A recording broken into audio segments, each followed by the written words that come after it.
ও মুসলমান, দেখেন মুসলমানের ইনসাফ কাকে বলে, ন্যায় কাকে বলে, কিভাবে ন্যায় প্রতিষ্ঠা করেছেন মুসলমান। মিশরে একটা ঘোড়ার প্রতিযোগিতা দেওয়া হলো। ওই প্রতিযোগিতার মধ্যে মিশরের গভর্নর আমর ইবনুল আসের একজন ছেলে ছিল, তার নাম মুহাম্মদ। তার নামও কি? সেও ওই ঘোড়ার প্রতিযোগিতার একজন প্রতিযোগী ছিল। যখন ঘোড়ার প্রতিযোগিতা একটা স্টেডিয়ামের মধ্যে করা হলো, অনেক দেশের প্রতিযোগী, অনেক মানুষ সেই প্রতিযোগিতায় অংশ নিল। যখন ঘোড়া দৌড় শুরু হলো, সবার ঘোড়াগুলো দৌড়াচ্ছে। ওই প্রতিযোগিতার মধ্যে আমর ইবনুল আসের ছেলে মুহাম্মদও আছে। তিনিও একটা ঘোড়া নিয়ে প্রতিযোগিতায় তিনি অংশগ্রহণ করলেন। যখন ঘোড়ার দৌড় শুরু হয়ে গেল, ঘোড়া দৌড়াইতে দৌড়াইতে একেবারে যখন শেষ প্রান্তে চলে গেল, মাত্র 10 হাত বাকি আছে। আমর ইবনুল আসের ছেলে মুহাম্মদ দেখতেছেন তার আগে কালো একটা ছেলের ঘোড়া আগে আগে দৌড়ায় যাইতেছে। তার মানে যদি তার ঘোড়া আগে যাইতে না পারে, তাহলে কিন্তু ওই কালো ছেলেটা ঘোড়া দৌড়ে ফাস্ট হয়ে যাবে। কি হয়ে যাবে? আমর ইবনুল আসের ছেলে মনে করলো আমার বাপ গভর্নর, আর কালো একটা নিগ্রো ছেলে ফাস্ট হয়ে যাবে, এটা আমি করতে দিব না। তার হাতে একটা চাবুক ছিল, চামড়ার চাবুক। চাবুক দিয়া ওই কালো নিগ্রো ছেলের শরীরের ভিতরে একটা বাড়ি মারলো। ওই ছেলেটা কাইত হয়ে জমিনের মধ্যে পড়ে গেল। আর এই ফাঁকে আমর ইবনুল আসের ছেলে মুহাম্মদ ঘোড়া দৌড়ায়া সবার আগে চলে গেল, মানে ফাস্ট হয়ে গেছে। কি হয়ে গেছে? এখন তাকে 1 নাম্বার ঘোষণা করা হয়েছে। ওই ঘোড়া দৌড়ের যারা বিচারক ছিল, তারাও মনে মনে ভাবে গভর্নরের ছেলে, তার সাথে যে আচরণটা করেছে, এখন যদি আমরা তাকে, সে কিন্তু হিসাবে ফাস্ট হয় না, ফাস্ট হয় একজন নিগ্রো ছেলে যাকে বাড়ি দিয়া ঘোড়ার পিঠ থেকে ফেলে দিয়েছে। এখন কি করা যায়? গভর্নরের মন খুশি করতে যায় গভর্নরের ছেলেকে 1 নাম্বার ঘোষণা করছে। যেই কালো ছেলেটা নিগ্রোকে বাড়ি দিয়া ফালায় দিছে, সে আকাশের দিকে তাকায়া চোখের পানি ছাইরা বলে, আল্লাহ, ফাস্ট তো আমি হইছিলাম, কিন্তু গভর্নরের ছেলে হওয়ার কারণে আমার উপর যে জুলুম করছে, আমাকে বাড়ি দিয়েছে, আমি ঘোড়ার পিঠ থেকে পড়ে গেছি, আমি তো ফাস্ট হইতে পারলাম না, অথচ ফাস্ট হওয়ার দাবিদার তো আমি। কিন্তু এখন কি করা যায় মালিক? একটা হক বিচার, ন্যায় বিচার। ওই নিগ্রো ছেলেটা মিশর থেকে মদিনায় চলে গেল। আমিরুল মুমিনিন খলিফাতুল মুসলিমিন হযরত ওমরের দরবারে গেল।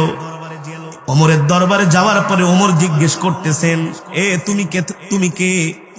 আনতা তারিফ, তোমার পরিচয় কি? আইনা জিতা, তুমি কোত্থেকে এসেছো?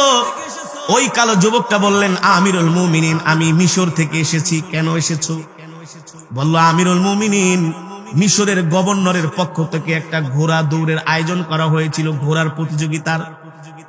সেই প্রতিযোগিতার মধ্যে মিশরের গভর্নর আমর ইবনুল আস, তার ছেলে মুহাম্মদ সেই প্রতিযোগিতার একজন প্রতিযোগী ছিল। স্টেডিয়ামের মধ্যে ঘোড়ার যখন দৌড় শুরু হলো, আমার ঘোড়া দৌড়াইতে দৌড়াইতে গভর্নরের ছেলের আগে চলে গেল। আমি ফাস্ট হব, এই সময় গভর্নরের ছেলে আমাকে চাবুক দিয়া বাড়ি মারলো। আমি ঘোড়ার পিঠ থেকে ছিটকে পড়ে গেলাম, 1 নাম্বার হতে পারলাম না। ওখানের যারা বিচারক ছিল, তারা গভর্নরের ছেলেকে 1 নাম্বার বানায় দিছে। আমি মনে মনে চিন্তা করলাম, গভর্নরের কাছে যায় যদি আমি বিচার দেই, বিচার নাও পাইতে পারি। এ কারণে আমি মদিনায় আইসা আমিরুল মুমিনের কাছে আমি বিচার দিলাম। আল্লাহু আকবার। এ কথা শোনার পরে ওমর 1 সেকেন্ডও দেরি করে নাই। 1 সেকেন্ডও। মিশরের গভর্নর আমর ইবনুল আসের কাছে চিঠি লিখলেন, হযরত ওমর, তুমি এই পত্র পাওয়া মাত্র আজকের মধ্যে তুমি মিশরে রওনা করবা। শুধু তুমি একা না, তোমার ছেলে মুহাম্মদকে নিয়েও আসবা। আল্লাহু আকবার। পত্র লিখে একজন বাহকের কাছে ঘোড়া দিয়া পাঠিয়ে দিল, যাও যাও মিশরে যাও। ঘোড়া দৌড়াইয়া 1 দিনের মধ্যে মিশরে চলে গেল। আমর ইবনুল আসের কাছে চিঠি লিখলেন, হযরতে ওমর, তোমাকে মদিনায় তলব করা হয়েছে, শুধু তুমি একা না, তোমার ছেলে মুহাম্মদকে নিয়েও আসবা। এই চিঠি পাওয়ার পর তো আমর ইবনুল আসের অবস্থা খারাপ। কিরে, আমিরুল মুমিনিন আমাকে ডাকলো, কারণটা কি? আমি কি অন্যায় করেছি, কি ভুল করেছি? আবার আমি শুধু একা না, আমার সাথে আমার ছেলেকেও যেতে বলেছে, তার মানে এখানে বড় কোনো ঘটনা ঘটেছে। এবার ছেলেকে নিয়ে আমর ইবনুল আস মিশর থেকে রওনা করলেন মদিনায়। অনেক কষ্ট করে ঘোড়া দৌড়াইয়া বাপ ছেলে দুইজন মদিনায় আসছেন হযরত ওমরের দরবারে। এইদিকে যেই যুবকটা আমর ইবনুল আসের নামে বিচার দিছে, হযরত ওমর বলছে, এই মেহমানখানা খুইলা দাও, এই কালো যুবকটাকে খাবার খেতে দাও, রেস্ট করতে দাও, রাজকীয় মর্যাদায় তাকে মেহমানদারি করাও। অথচ একজন কালো যুবক, নিগ্র যুবক, একজন গরিব মানুষ, বাদশার পক্ষ থেকে, খলিফার পক্ষ থেকে বলা হয়েছে তাকে ভিভিআইপি মেহমানখানা খুলে দাও। এইদিকে ওই যুবক মেহমানখানে আরাম করতেছে। তারপরের দিন আমর ইবনুল আস আর মোহাম্মদ ছেলে আর বাবা দুইজন আসছে মিশর থেকে। এখন আমর ইবনুল আসের ছেলে দেখে যে কালো ছেলেটা এক নাম্বার হওয়া ধরছিল, যাকে পিটান দিয়া, চাবুক দিয়া ঘোড়ার পিঠ থেকে নামায় দিছে, দেখে সে ওমরের দরবারে। সে কি, এখন তো তার অবস্থা খারাপ। আব্বু, আমি বুঝতে পেরেছি আমিরুল মুমিনিন আমাদেরকে কেন ডেকেছেন। বলে, ডাকার কারণ হলো এই যে ছেলেটা দেখতেছো, ওইও কিন্তু আমাদের সাথে ঘোড়ার প্রতিযোগিতার একজন প্রতিযোগী ছিল। আমি ওকে একটা চাবুক দিয়া বাড়ি মেরেছি, সে ঘোড়া থেকে ছিটকে পড়ে গিয়েছে। এই ফাঁকে আমি এক নাম্বার হয়ে গেছি, আমার ঘোড়া আগে চলে গেছে।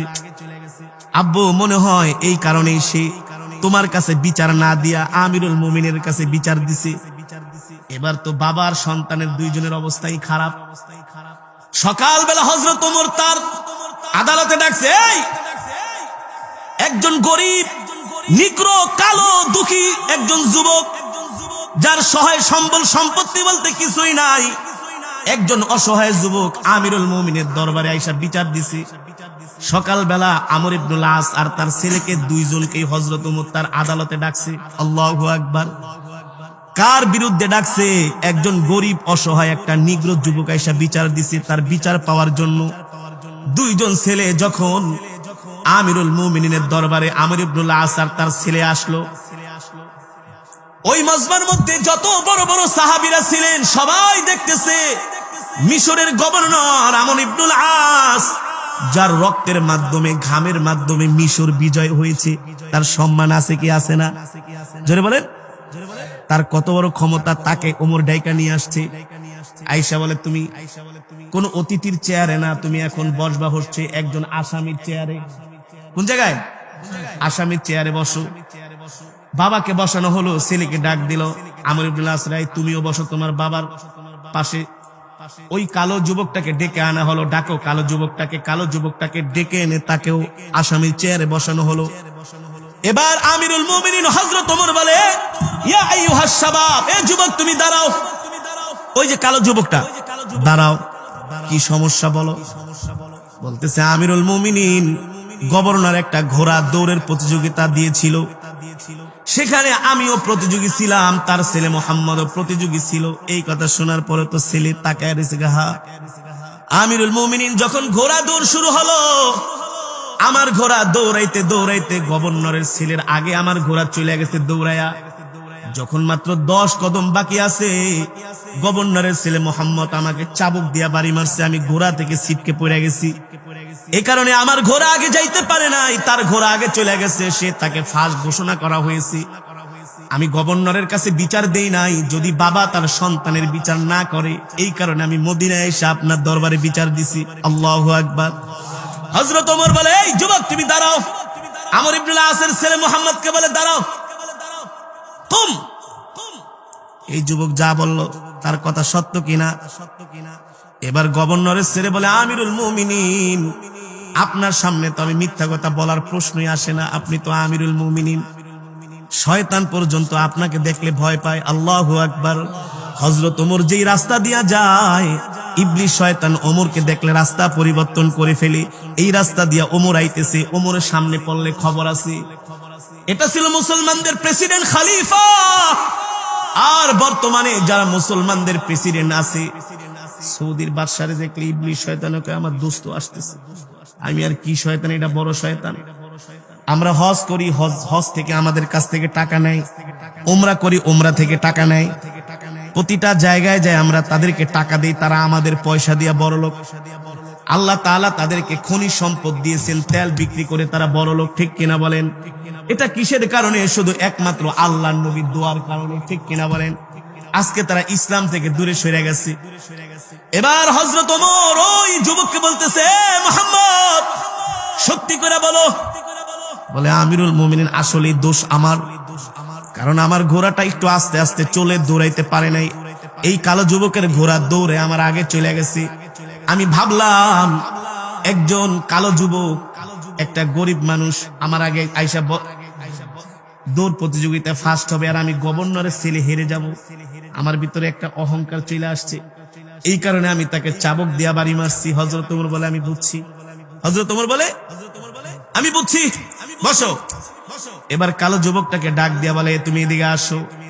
হযরত ওমরের গোলামকে বলল আমার রুম থেকে একটা চাবুক নিয়ে আসো। আল্লাহু আকবার। কি নিয়ে আসো? একটা চাবুক নিয়ে আসো। চাবুক নিয়ে আসো। হযরত ওমর ওই কালো যুবক থেকে বললে, যুবক তুমি তোমার হাতে এই চাবুকটা তুলে নাও। তোমাকে সে একটা বাড়ি দিয়েছি, তার পরিবর্তে তুমি তাকে 100টা বাড়ি দিবা। তুমি গরিব মানুষ, কেন তোমার উপর সে জুলুম করলো, কেন অত্যাচার করলো?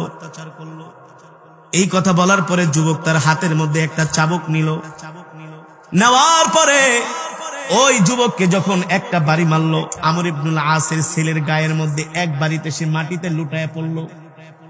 এবার হযরত ওমর বললেন, এ মুহাম্মদ, তুমিও তো এই যুবকের গায়ে একটা বাড়ি মারছিলা, এবার বলো তুমি কেমন ব্যথা পেয়েছো? বলে আমিরুল মুমিনিন, আমি অনেক বড় ব্যথা পেয়েছি। তুমি যেমন ব্যথা পেয়েছো এই যুবকের গায়ে যখন বাড়ি মারছো সেও তো ব্যথা পেয়েছে, ঠিক কিনা বলেন? আবার তুমি দৌড় প্রতিযোগিতায় 2 নাম্বারি করে ফার্স্ট হয়েছো। এখন তোমাকে এই সাজা হলো, তোমাকে 100টা চাবুকের আঘাত খেতে হবে।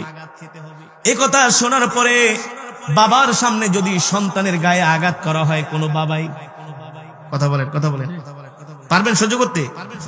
আমর ইবনুল আস বলে, আমিরুল মুমিনিন, সন্তানের গায়ে বাড়ি না দিয়া বাড়িগুলো আমার গায়ে দেন। এই কথা শোনার পরে হযরত ওমরের চোখে পানি চলে আসলো। এ আমর ইবনুল আস, তুমি তো মিশর বিজয় করেছো, তুমি তো আল্লাহর নবীর সাহাবী, তোমার মর্যাদা তো আর কম না, কিন্তু তোমার গায়ে আমি কিভাবে বাড়ি দিব? তুমি তো আল্লাহর নবীর সাহাবী, তোমার ঘামে আর রক্তের কারণে আজকে তুমি মিশর বিজয় করেছো, কিন্তু আমি কি করব?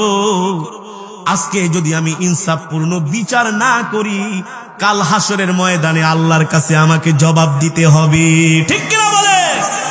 আল্লাহর কাছে জবাব দিতে হবে। কোনোভাবে তোমার এই বিচার তুমি এড়াইতে পারবা না। শাস্তি তোমার ছেলেকে 100টা বেতাঘাত খেতেই হবে, করতেই হবে। আমর ইবনুল আস বলে, আমিরুল মুমিনিন, আপনি এই বাড়িগুলো আমার সন্তানের গায়ে যদি দেন, একটা বাড়ি খেয়ে সে জমিনে পড়ে গেছে, বাকি বাড়িগুলো সে কিভাবে সহ্য করবে?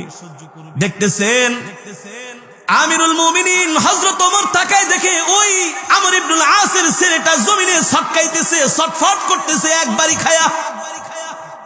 ওই নিগ্রো যায় আমিরুল মুমিনের হাত ধরে বলে, আমিরুল মুমিনিন, যে আমার সাথে অন্যায় করেছে আমি তাকে মাফ করে দিলাম, আপনিও তাকে ক্ষমা করে দেন। আল্লাহু আকবার। জোরে বলেন আল্লাহু আকবার। হযরত ওমর ওই আদালতের মধ্যে বলল, এ কালো যুবক, গরিব যুবক, শোনো শোনো, তুমি যদি নিষেধ না করতা আমি 100টা বাড়ি দিয়াই ছাড়তাম, একটাও কম দিতাম না। আল্লাহু আকবার। এটা আমার আল্লাহর বিধান।